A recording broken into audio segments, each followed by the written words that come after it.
दोस्तों पवन सिंह की निकली एक और पत्नी। जी हाँ, आपने बिल्कुल सही सुना कि ज्योति सिंह पवन सिंह की तीसरी पत्नी है। ये हम नहीं कह रहे हैं, बल्कि यूट्यूब पर कई ऐसी वीडियो हैं जिसमें कहा जा रहा है कि उनकी पहली वाइफ नीलम देवी नहीं थी, बल्कि वो कोई और नहीं बल्कि भोजपुरी की फेमस हीरोइन रीना रानी थी। जी हाँ दोस्तों, आपको बता दें ज्योति सिंह को तलाक देने की अर्जी के बीच पवन सिंह और रीना रानी को लेकर ऐसी कई वीडियो सोशल मीडिया पे वायरल हो रही है, जिसमें कहा जा रहा है कि एक्ट्रेस रीना मीडिया पर वायरल हो रही है। एक्ट्रेस रीना रानी उनकी पहली पत्नी और दूसरी नीलम देवी और तीसरी ज्योति सिंह थी।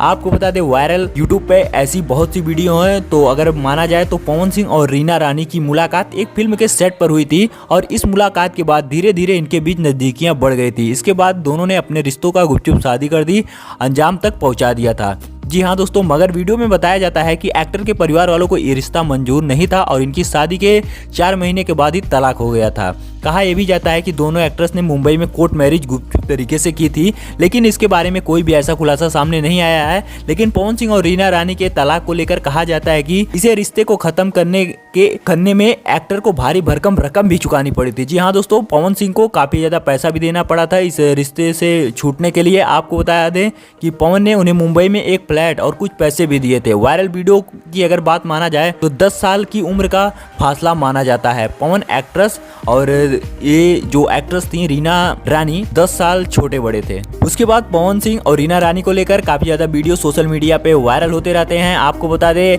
एक्टर का इस मामले को लेकर अभी तक कोई बयान सामने नहीं आया। इसी तरह से दोनों को शादी को लेकर कई वीडियो वायरल हो रही हैं। तो आप लोग नीचे कमेंट में बताइएगा कि क्या आपको ये बात पहले से पता थी। अगर नहीं पता थी तो आप लोग इस वीडियो को लाइक करके, चैनल पे पहली बार है तो सब्सक्राइब करके बेल नोटिफिकेशन को ऑल पे सेट कर लीजिएगा। इससे भोजपुरी रिलेटेड कोई भी खबर हो तो आपको सबसे पहले हमारे चैनल से बताई जाए। तो हमारे वीडियो देखने के लिए बहुत बहुत धन्यवाद।